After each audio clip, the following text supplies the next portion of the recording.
네, 자 오늘 우리 시장에는 훈풍이 불어오고 있습니다. 오늘도 의미 있는 지수대 2,000포인트를 돌파하고 2,010선까지 좀 올라서고 있는 모습인데요.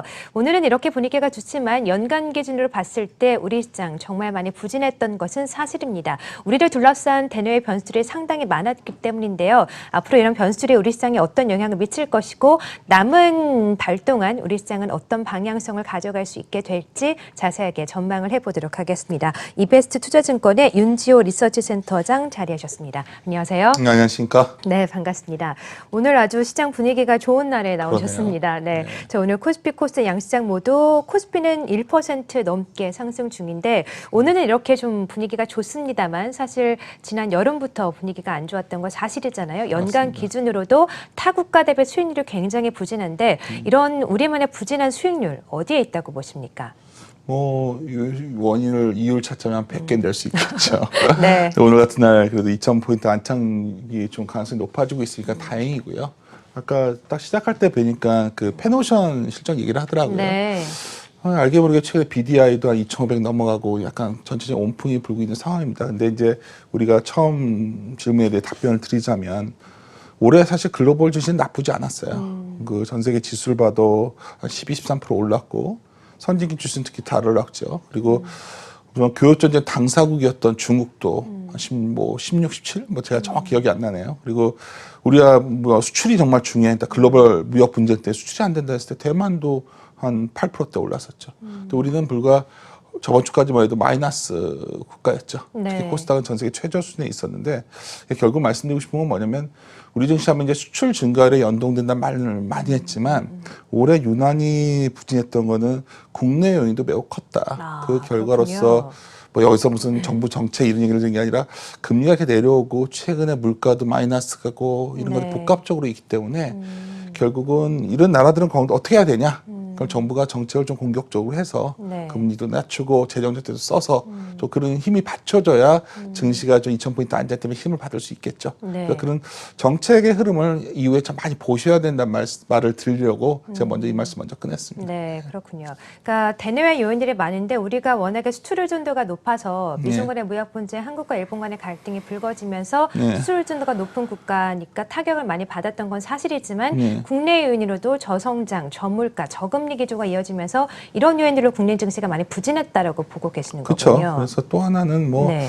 너무 뻔한 얘기지만 우리가 최근 한 2013년부터 매년 뭐 16, 17년 장이 좋았지만 상고하저가 되게 많았어요. 좋았다가 그러니까 어쩌면 9, 10월에 주식 사서 연초에 파는 것도 나쁜 전략은 아니고 네. 여러 가지 분위기는 좋아졌지만 제가 다시 한번 말씀드리지만은 대외 환경 외에 우리가 또 부닥친 건 우리나라의 저성장이라든가 뭔가 우리나라의 잠재 성장률이 계속 떨어지다 보니까 네. 이러한 요인들도 주가에 상당히 반영하게 가고 있는 거 아니겠는가 이런 생각도 듭니다. 네, 잠재 성장률이 부진하기 때문에 우리 증시가 좀 이렇게 부진한 원인으로도 작용을 했다라고 보고 계시는 거군요. 자, 그러면 요인들을 좀 하나하나씩 짚어볼게요. 먼저 수출에 대한 이야기부터 해봐야 될 것 같은데 미중 간의 무역 분쟁이 갈수록 격화되고 있지 않습니까? 네. 지금은 뭐 방금 전에 나온 속보를 보면 협상은 일단 10월 초에 좀 할 것으로 보여지는데 맞습니다. 최근 좀 시간이 좀 오래 걸리고 있잖아요. 2년 네. 넘게 끌어지다 보니까 이 1930년대 대공황 때처럼 돌아가는 것 아닌가는 아주 비관적인 분석까지 나오고 있어요. 센터장님은 어떻게 전망하세요? 그러니까 오늘은 이렇게 분위기 좋으니까 이게 편하게 말하는 거고 네.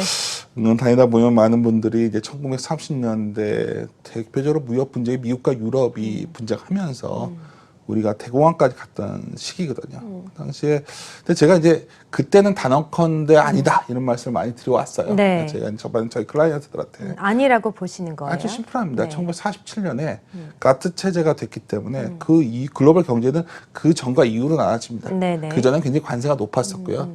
지금은 뭐 관세를 서로 보복을 해도 그렇게 높은 수준은 아닙니다. 그래서 1930년대는 다시 안 올 시기 같고요. 단지 좀 비슷한 이런 가트 체제 이후에 좀 무역 분쟁 비슷했던 시기를 우리가 역사적으로 좀 찾아보면 80년대가 아닐까 싶어요. 그 당시에 일본이 굉장히 부상하면서 지금이야 일본이 저런 나라로 우리가 좀 평가절하하지만 당시에는 미국을 따라잡는 네. 또 강한 일본 경제 2위 국가였죠. 영화도 네. 많이 나오고 네. 뭐 그렇게 했었죠. 그래서 근데 다행스러운 거는 이제 결론적으로 말씀을 드리면 미중 무역 분쟁이 어떤 분은 뭐 이거는 안 끝날 것이다. 뭐 결국은 이거는 뭐 여러 얘기를 하지만 좀 의미 있었던 게 얼마 전에 결국 그 환율 조작국을 지정했기 때문에 네, 그렇죠. 1년 안에 어떤 식으로인지 좀 뭔가 변화를 줘야 됩니다. 그러니까 뭐 미중 무역 분쟁 최종 결과는 결국 환율에서 나와야 되거든요. 이번에도 우리가 가장 두려웠던 거는 위안화가 7을 치고 올라가면서 네. 불안했듯이 그래서 2020년 8월까지는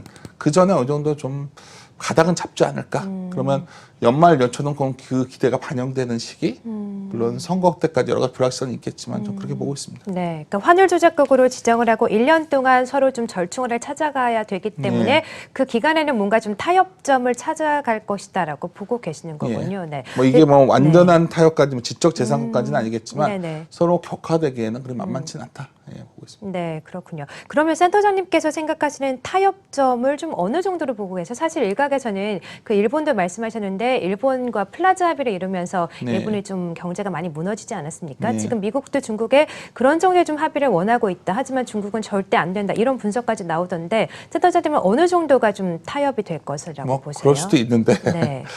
이제 이런 거죠. 중국이 뭘 원할까도 한번 생각해봐야 됩니다. 네. 뭐 어떻게 했던 간에 일본이 80년대 우리 교훈을 찾아보면 엔화가 어쩌면 그때 중기축 통화가 됐었거든요. 그래서 이제 그림을 하나 좀 보여드렸으면 좋겠는데 네. 준비가 되면, 그러니까 보통 우리 SDI라고 그래서 통화 바스켓이 있어요. 거기 보시면 최근에 위안화가 한 10.92% 되거든요. 엔화가 8.33%. 위안화가 상당히 바스켓 비중이 높죠. 함에도 불구하고 다음 그림을 하나 보여주시면 이 오른편은 달러 비중이고 이쪽은 이제 유로, 위안, 엔인데 위안화는 1.95%밖에 안 돼요. 아까 바스켓이 굉장히 낮죠. 네. 엔화는 거의 20.24% 여전히. 그러니까 결국은 위안화가 강세로 간다. 네. 뭔가 위안화를 많이 보유해야겠죠. 그리고 중국이 여러 가지 형태로 위안화를 중기축 통화로 되면서 지투가 되고 싶다면 네. 이걸 원할 겁니다. 그러니까 만약 결국에 심플하자 합의를 과연 오겠는가 많은 분들이 의구심을 네. 갖지만 저는 여러 가지 이런 방송도 있어요. 과거에도 그랬듯이 미국의 통화안전펀드에서 위안화를 편입하고 동시에 인민은행은 달러를 너무 많이 갖고 있잖아요. 달러 매도하는 형식의 변화도 충분히 시나리오로서 고려할 만하다. 네. 그런 뭐 그게 당장 제가 뭐 단정적으로 말할 수는 없지만 밑에서는 내년 한 이전에 좀 그런 논의가 진행되면서 프라자비, 심프라자비 이런 거의 네. 가능성도 충분히 있다. 저는 이렇게 말씀드리는 겁니다. 그렇군요. 지금 중국은 계속해서 위안화 약세를 좀 꾀하고 있는데 네. 이 중국이 위안화에 대한 기축 통화로서의 그런 강점이나 그런 매력 포인트를 얻기 위해서 위안화 약세에서 좀 강세로 돌아설 수 있다라고 좀 보고 그렇죠. 계십니까? 전에 아마 문재인 네. 대통령께서도 말씀하셨지만은 미중 무역 문쟁을 갖다가 단순화시키면 우리가 보통 경제학에서 말하는 죄인의 딜레마라고 하거든요. 미국은 보호무역을 하고 중국은 위안화 약세로 가면 네. 서로 그게 죄인의 딜레마의 그 소위 그 해가 됩니다. 내시균형이 됩니다. 근데 이제 그게 왜 그렇게 안 됐을 때 뭐가 있을까? 중국이 뭔가 얻을 게 있어야겠죠. 네. 그래서 저는 그러한 가능성도 분명히 고려를 해보자는 겁니다. 이걸 갖다가 여러 가지 정치 이슈, 여러 가지 지적 재산권적인 이슈로만 접근하면 네. 아니, 끝이 안 날 것이다. 뭐 투키티테스의 함정이다. 여러 가지 책들이 나와 있지 않습니까? 네네. 뭐 그런 시나리오도 충분히 가능하겠지만 네. 분명히 둘이 어느 정도 좀 합의점에 찾아들 가능성도 충분히 존재한다. 이렇게 봅니다. 근데 말씀해 주신 것처럼 지금 어느 정도 합의점을 찾아간다고 하더라도 네. 미국이 만약에 중국에 원하는 자본시장 개방이라던가 이런 좀 체제 변화라던가 이런 거를 중국에 들어주지 않는다면 지금의 싸움이 약간 겉으로는 봉합이 됐지만 언젠가는 또다시 터지지 않겠습니까? 그래서 이번에 이제 홍콩을 보면서 우리가 다 두려워했었죠. 뭐 그 사태보다 야 이러다가 정말 중국이 군대까지 투입하면 네. 뭐 갈 때까지 서로 가보겠지. 근데 뭐 그래서 어제 좀 환호했죠. 홍콩 이슈도 서로 이성을 네. 중국 베이징에서도 이성적인 판단을 했던 것 네네. 같고 제가 정확히 모릅니다. 미국도 뭐 발언도 어느 순간인가 좀 주춤했잖아요. 트럼프가 그렇게 트윗 날리다가 별로 안 날리기 시작한 점이 또 있었습니다. 네. 그래서 서로 조심하고 있구나. 네. 그런 점을 좀 찾지 않을까요? 네, 그렇군요. 그러면 센터장님께서는 이제 어제 홍콩의 송환법이 처리가 된 것에 좀 중국 정부의 입김이 작용을 했다고 보십니까? 모르죠. 모르지만 네. 군대는 안 들어갔지 않습니까? 심천에 가깝잖아요. 우리 네. 심천 한번 가보면 알지만 선전 참 심천이 선전 가까운데 근데 정말 그건 아니잖아요. 그걸 네. 뭐 같았으면 어떨 뻔했습니까? 그렇게 생각해 보셔야 돼요. 네, 그렇군요. 그러니까 일단 좀 큰 틀로 봤을 때 미국과 중국의 지금 싸움을 계속하고 있긴 하지만 어느 정도 좀 절충안을 찾고 합의를 조금씩은 찾아갈 것이다라고. 서로 마음에 안 드는데 네. 조심하는 것 같다 정도 이렇게 얘기하고 있습니다. 그렇군요. 근데 이 시주석이나 트럼프 대통령을 성격상 봤을 때 좀 두 분 다 만만치 않은 성격이잖아요. 쉽게 둘이 물러날 것 같지 않은데 어떻게 보세요?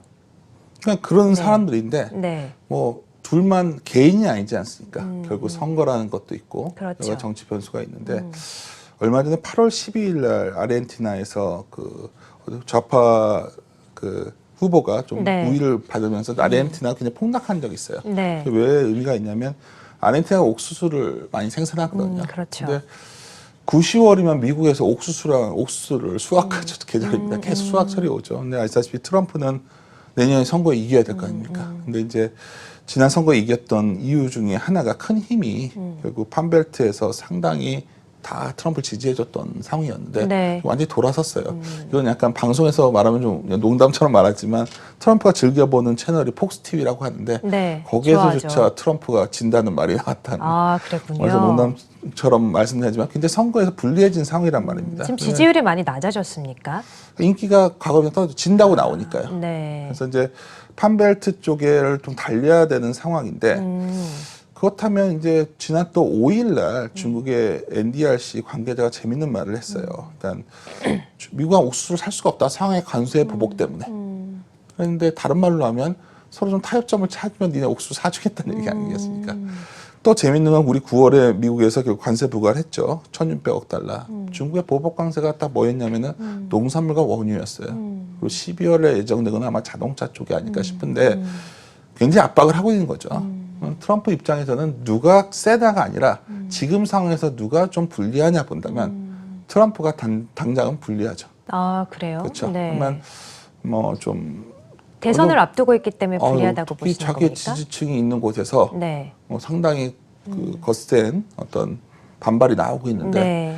중국 그냥 제가 뭐 빅들까지는 아니지만 지적 재산권, 화해 뭐 이런 게 완전히 해결되는 건 쉽지 않지만 뭐 곡물이라다가 이런 스몰 딜 일 가능성이 상당히 높아진 것이 아닐까 네. 보고 있습니다. 네. 그러면 당분간 이렇게 트럼프 대통령과 시진핑 주석이 어쨌든 싸움은 안 하더라도 합의점을 조금씩 찾아가더라도 문제가 완전 해결된 건 아니니까 앞으로 세계 경제가 이 지도자에 의해서 많이 좀 좌지우지되고 변동성 요인은 더 심해질 수가 있겠습니다. 변동도 네. 심해질 수 있는데 우리가 보통 이제 전에도 한번 말해서 올해 제가 좀 그걸 잘못 본 부분이기도 한데 네. 어떤 악재라던가 이런 변수가 많이 우리가 익숙해지면 상수화되는 거거든요. 네. 그러니까 아직까지 상수화되는 느낌은 아니지만 아, 그래요? 많이 익숙해진 것 같습니다. 이제 네네. 트럼프가 미중간의 무역 분쟁은 좀 익숙해졌죠, 그렇죠. 이제. 근데 이제 네. 굉장히 오래 걸리겠구나 생각도 들고 헤게모니 싸움이니까. 근데 이제 중요한 건 제가 드리고 싶은 말씀은 네. 뭐 가을에서 우리가 뭐 이렇게 먼 예측 안 합니다. 그러니까 올 가을에서 내년 상반기까지 바라봤을 때 둘이 격화되고 결렬될 가능성보다는 상당히 좀 급해진 것. 그게 결과가 좀 BDI 올라오는 거 아닐까 싶거든요. 네. 아까 제가 뉴스 처음 시작해서 패노션을 말해 주시길래 그냥 꽤 올라오더라고요. 다 버려뒀던 섹터들 중에서도 뭐 조선주 좀 움직이는 경향도 있고 이런 것들이 그런 변화가 그렇죠. 반영되고 있는 거 아닐까 저는 생각이 들거든요. 맞습니다. 예. 조선주나 해운주들 같은 경우는 이런 경기 민감 업종이기 때문에 이런 무역 분쟁에 굉장히 민감하게 반응하는 업종인데 이런 지표들이 올라온다는 걸 긍정적으로 봐야 된다. 그러니까 주식시장이 네. 그냥 리트머스가 되는 게 펀드멘탈한 변화가 어쩌면 약간 없어서 반영될 때가 있는데 네. 그런 변화들을 잘 그 주식이 좋다 나쁘다가 아니라 이제는 좀 보셔도 되지 않나 관찰을 하시면서 네. 여기서 맨날 뭐 5G 날아갑니다 네. 뭐 이런 얘기 해봤자 우리가 실적으로 수익을 낼 수 있는 기회는 오히려 우리가 남들이 좀 이거 놓치고 있는 부분들이 아닐까 뭐 조선 기자재도 좋고 뭐 이런 것들 저희가 좀 탐방 갔다 왔는데 괜찮더라고요. 네. 예. 그렇군요. 그러면 오늘 이렇게 지수가 좀 반등을 하고 있지 않습니까? 이런 분위기가 이어질 거라고 보시는 겁니까? 올해 장 좋게 말했다가 네. 안 좋았기 때문에 말을 되게 조심합니다. 아, 좋게 전망하셨어요, 예, 연초에? 뭐 그래도 네. 다른 글로벌이 좋아질 것 같아서 저희 좋다 했는데 뭐 그래서 조심스럽지만 아마 2,000포인트 안착시도 사람들이 2,000포인트가 상당히 막힐 것이다 두려워들 하지만 네. 어쩌면 가을에 증시가 그렇게 나쁠 것 같지는 않다. 아, 그래요. 보고 있고요. 네. 그 이유는 상황이 안 좋아졌기 때문에 많은 나라들이 다들 노력을 하고 있거든요. 뭐 통화 정책들도 좀 고민들 하는 거고 우리나라도 뭐 디프레이션 얘기 나오는 거 보니까 뭐 좀 돈을 쓰려고 하지 않겠습니까? 네, 한국은행도 숨통 좀 쳤을 것 같은데 네. 뭐 그런 생각입니다. 네, 2,000포인트를 오늘 이제 돌파를 오랜만에 다시 했는데 좀 지속성은 있을 것 같다라고 네. 긍정적으로 보고 계시네요. 어쨌든 우리가 알고 있는 악재들이 많지만 이미 다 노출이 됐고 더 악화될 가능성도 없고 네티즌들 중에서도 모두가 알고 있는 악재는 이제 더 이상 악재가 아니다 이런 말씀도 근데 너무 하시더라고요. 지쳐가지고요. 그 네. 격언을 쓰기는 좀 두렵습니다. 그래서 이제 네. 그 안착점도 여기서 이제 막 같이 무너져서 불과 한 3주 전인가요? 제가 어디 뭐 라디오 프로 나가서 얘기했더니 1,800이 깨진단 말인데 네. 어떻게 원래 생각하세요? 1,500까지도 얘기가 저한테 나왔었잖아요. 얘기해서 제가 네. 1,900 깨지면 찬스죠 그랬는데 그날 바로 깨져서 되게 당황했던 기억이 네, 있습니다. 그렇군요. 그럼 그때가 오히려 좀 찬스 기회였을 수도 있겠네요. 원래 2,000 깨지면 기회라고 했었습니다. 네. 그러니까 100포인트도 그러니까 제가 드린 말씀은 우리 지수의 높낮이보다 중요한 건 네. 굉장히 좋죠. 근데 이 상황에서도 어쩌 우리 주식시장 종사자라면 좋아지는 기업들은 정말 좋았거든요. 최근에 뭐 하이트 진로 같은 회사들 좋은 거는 뭐죠? 그 잘 팔리지 않습니까? 네. 우리 많이. 그러니까 그런 기업의 본질에 좀 집중하면 네. 시장이 이렇게 최악이 아닌데 네. 너무 우리가 매크로 이슈 때문에 그냥 너무나 그 두려워하고 있었던 것이 아니냐 네. 이렇게 보고 있습니다. 그렇군요. 기업의 본질에 집중하면 시장이 그렇게 나쁜 것도 아니고 기업들이 나쁜 것도 아닌데 너무 좀 악재 요인에만 좀 매달렸던 그쵸. 것이 아닌가라고 보고 계신데 그럼 시장이 지금 2,000포인트를 돌파했으니까 더 좀 꾸준하게 상승을 하려면 우리가 갖고 있는 고질적인 문제도 좀 해결이 돼야 되지 않겠습니까? 그쵸. 근데 우리 경기가 그닥 좋지는 않잖아요. 이제 그저께 소비자 물가지수가 발표가 됐는데 마이너스를 기록을 하면서 이 디플레이션 공포가 나오고 있습니다. 어떻게 보셨어요? 한국은행에서 이미 한 몇 개월 전부터 얘기를 했죠.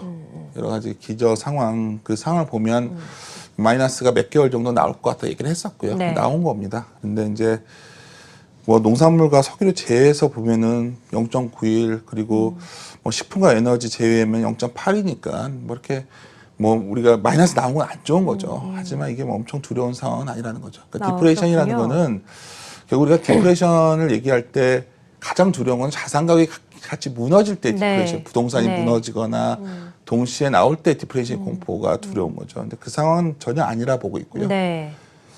오히려 그때 좋다는 건 아닙니다. 다른 나라들 똑같이 에너지 기저 효과가 있었는데 마이너스 안 나왔잖아요. 그래서 아까 처음 그 우리 얘기했던 걸로 돌아가서 생각한다면은 한국도 정말 더 적극적인 통화 정책을 펴야 되지 않나. 아, 그래요? 네. 그럼요. 지금 1.5인데 근데 통화 정책 여력이 더 있다고 보십니까? 한국은행은 좋아할 것 같습니다. 디플레이션 얘기 나왔으니까 이제 과감하게 해도 아, 금리 인하를 해도 괜찮겠다. 그렇죠. 네. 그리고 정부도 좀 더 공격적인 어떤 SOC라든가 이런 걸 좀 했으면 좋겠다. 그래서 우리가 상황 다 좋아졌던 나라들의 공통적인 거는 정책을 굉장히 적절했던 것들이거든요. 저는 뭐 금리가 기준금리가 1% 깨지면 어떻습니까? 네. 지금 우리가 제일 중요한 건 아까 디플레이션은 안 왔고 네. 최소한 일어나는 좀 마이너스가 기분 나쁘니까 이걸 돌리기 위한 노력. 글로벌 상황도 중요하지만 우리가 할 수 있는 것은 해야 된다. 네. 굉장히 시급하다. 저는 생각합니다.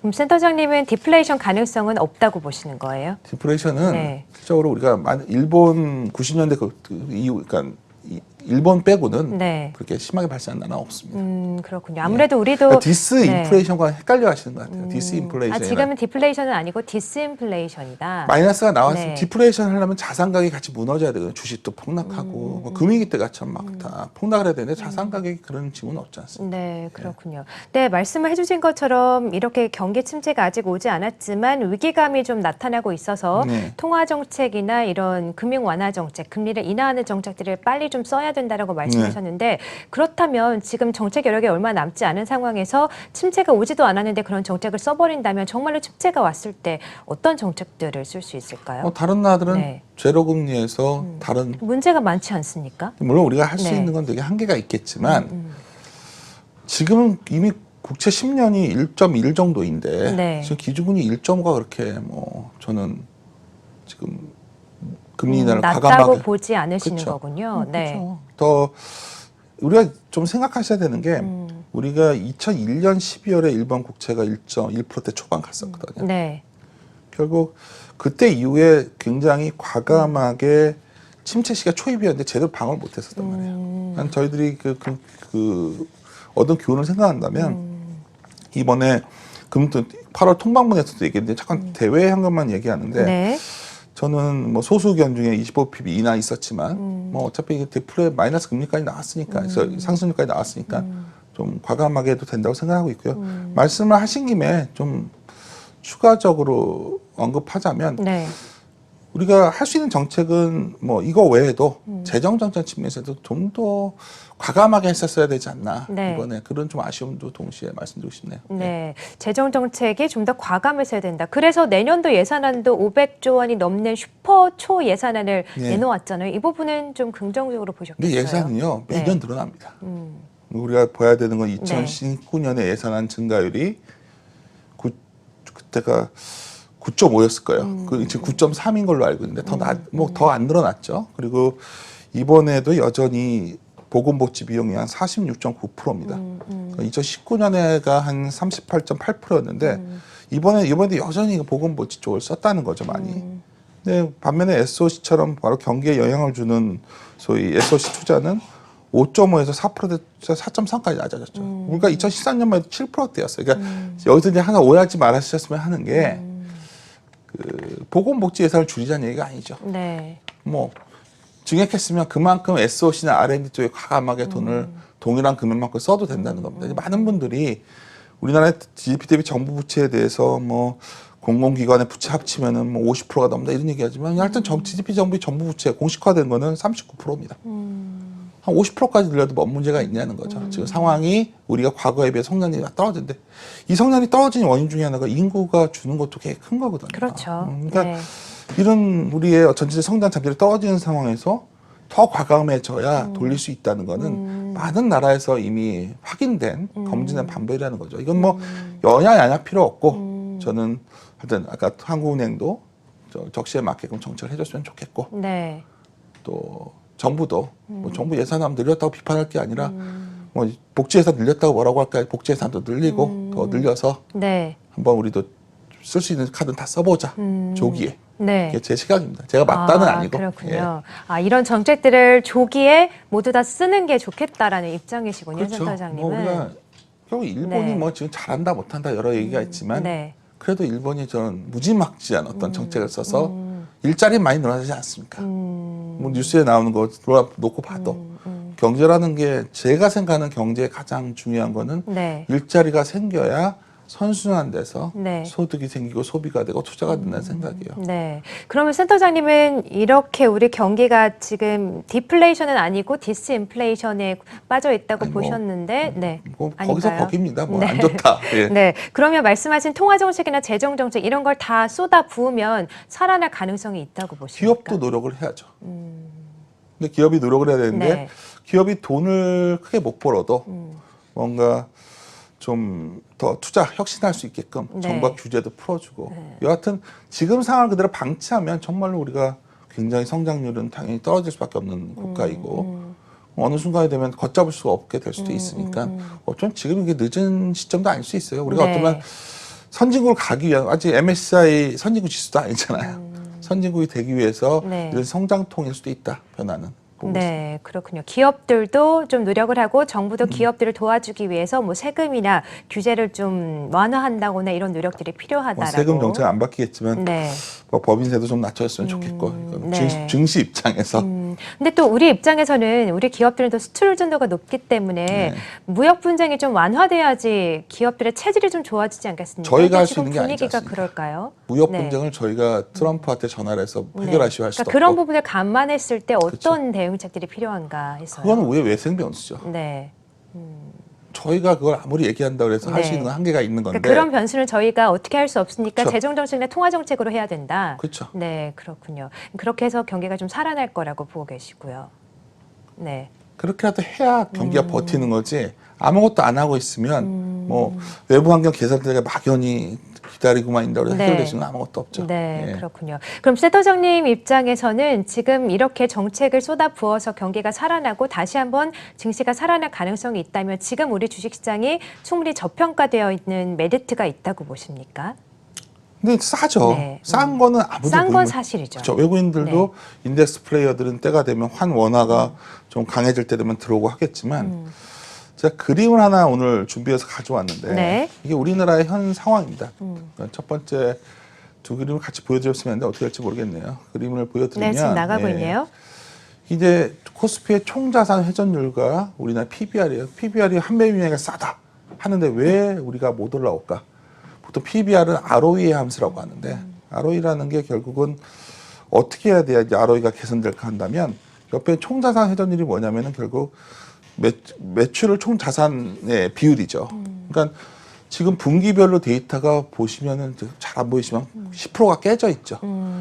곱하기 4하면 한 36%.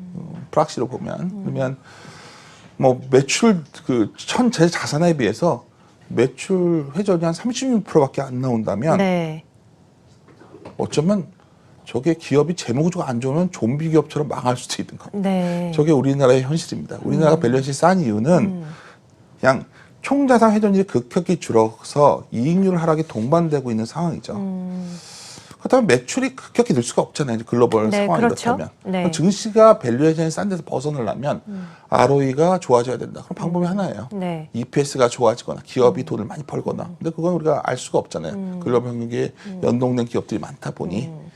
그렇다면 결국 이런 정책이 좀 나와준다면 기업들의 변화가 나와주면 주식시장이 상당히 호전될 겁니다. 뭐냐면 그 결국은 다음 옆에 그림 하나 더 보여드리면 결국은 전체적으로 우리나라 기업들이 과거에 비해서 이제는 부채들이 적어요. 그러니까 기업이 장사를 못하는 매출이 안 나오지 망할 기업이 없다는 거예요. 아, 그렇군요. 네. 그러니까 기업들이 돈도 무척 많고 네. 오늘 아시아나항공 인수하려는 기업 중에 하나가 현대산업개발이 같이 컨소시엄 들어오지 않습니까? 그 수년근만 해도 거기가 한 7천억 있을 거예요. 그러니까 얘가 말씀드리고 싶은 거는 고효율 자산을 사면 M&A 작업 같은 현금을 갖고 하거나 기업들이. 그래서 새로운 어떤 부가 창출해가지고 자산의 효율성을 높이거나 아니면 배당을 많이 해주거나 아니면 자사주를 사가서 소각을 해주거나 네. 이게 다른 말로 하면 RO에서 R이 아닌 E의 변화를 주는 정책들이죠. 그렇게 나와준다면 저평가 구간에서 확실히 벗어날 겁니다. 네. 저는 어쩌면 우리 증시가 굉장히 이러한 시험대에 섰다는 생각이에요. 네. 그리고 우리가 마냥 성장하는 국가였다면 EPS가 올라오고 우리가 지난 1년간 삼성전자의 어떤 작년에 이익 증가 때문에 나머지 기업들이 저렇게 자산 회전율이 떨어지고 있는 걸 놓치고 있었던 거죠. 삼성전자라는 회사 하나가 버텨주니까. 네. 그다음에 우리가 민낯이 드러났죠. 이 민낯이 드러난 상황에서는 결국은 이러한 소위 기업의 어떤 활동성이 액티비티가 올라와서 활성성 지표처럼 개선돼야지 아니면 소위 주주 가치들이 네. 그러니까 우리나라 너무 오너 가치가 강하지 않습니까? 주주 가치가 좀 중시되고 이렇게 된다면 아마 주식시장이 저평가권에서 확실히 벗어날 수 있다. 네. 저는 분명히 그런 식으로 갈 수밖에 없지 않나 이렇게 보고 있습니다. 네. 예. 그러면 기업들의 저평가 국면에서 벗어나고 외국인들의 매수세도 좀 계속해서 들어올 수 있다고 보십니까? 기업들의 매력적으로 볼까요? 한국 그렇게 매력 없죠. 전체는 상당히 떨어지지만 네. 기업 하나하나 보고 들어오는 데도 있을 거고 또 하나는 글로벌 아까 말했지만 외생 변수가 좀 개선이 되면 한국은 좀 살 겁니다. 네. 그래서 그 구간이 지금 좀 들어온 것 같기도 하고 보통 외국인들은 원화가 좀 약해졌을 때 들어와서 강해지면 좀 주춤해지는 경향이 네, 있는데 그렇군요. 최근에 이런 상황이 왔다면 아마 외국인들 사겠죠. 근데 더 장기적으로 우리가 이제 나중에 MSCI 지금 이머징에 있는데 선진국 추세에 편입됐을 때도 시나리오를 짜봐야죠. 우리 투자자라면.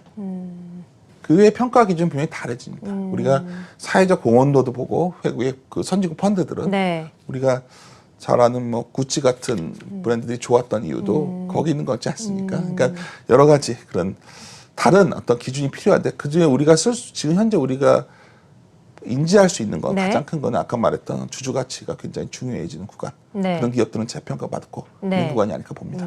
그러면 센터장님이 생각하시는 그런 매력적인 기업들 혹시 있습니까?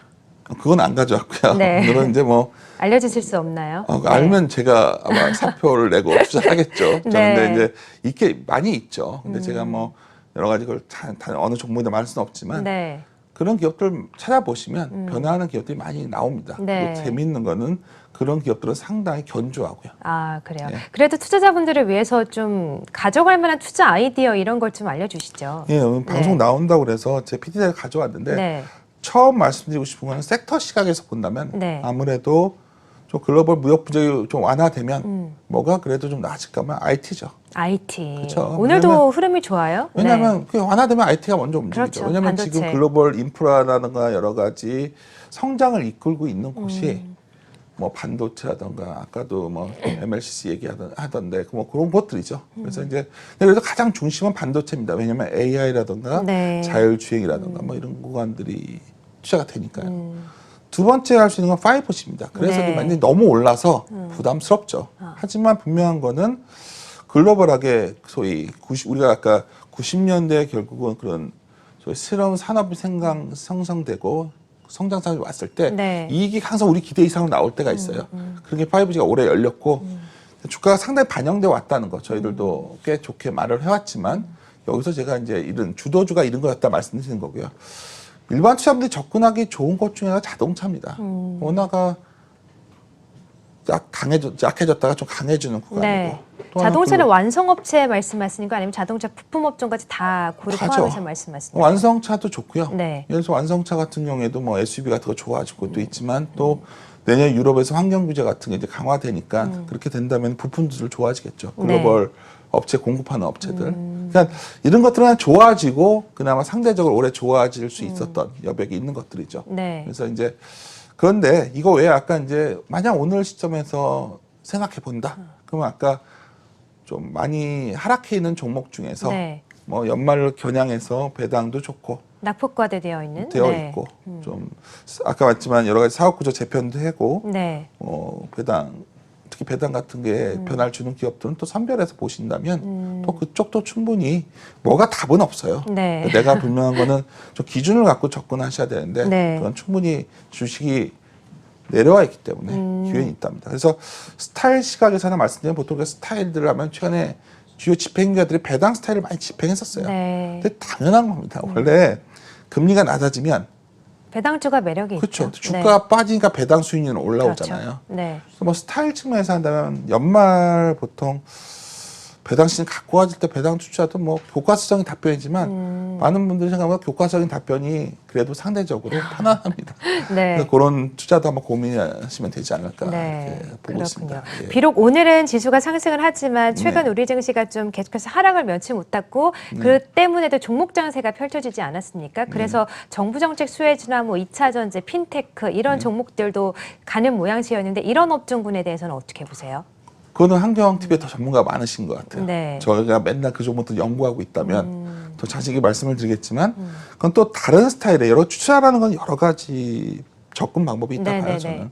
저희는 리서치 센터 소속에 있고 저희가 소속된 어떤 분석 방법이나 네. 이런 저희 동료들과 얘기해서 하는 거고 또 그런 정책 테마주 뭐 이런 것들도 분명히 영향이 있겠죠. 네. 근데 제가 그 분야를 주로 많이 연구하고 있지는 않기 때문에 네. 제가 여기서 뭐가 좋다 말씀드리기는 그냥 모르고서 그냥 네, 형식적으로 말하는 것 같아서 알겠습니다. 좀 피하겠습니다. 네. 그럼 이거는 한번 여쭤보고 싶네요. 네. 사실 지금 변동성이 워낙 크다 네. 보니까 많은 투자자분들이 안전자산 쪽으로 많이 가지 않으셨습니까? 맞습니다. 금가격도 많이 올랐고 네. 그럼 지금 주식과 같은 위험자산이 좀 좋다고 보십니까? 아니면 그래도 아직 좀 요인들이 많으니까 안전자산, 금과 같은 이런 뭐 펀드나 ETF 이런 상품이 더 좋다고 보세요?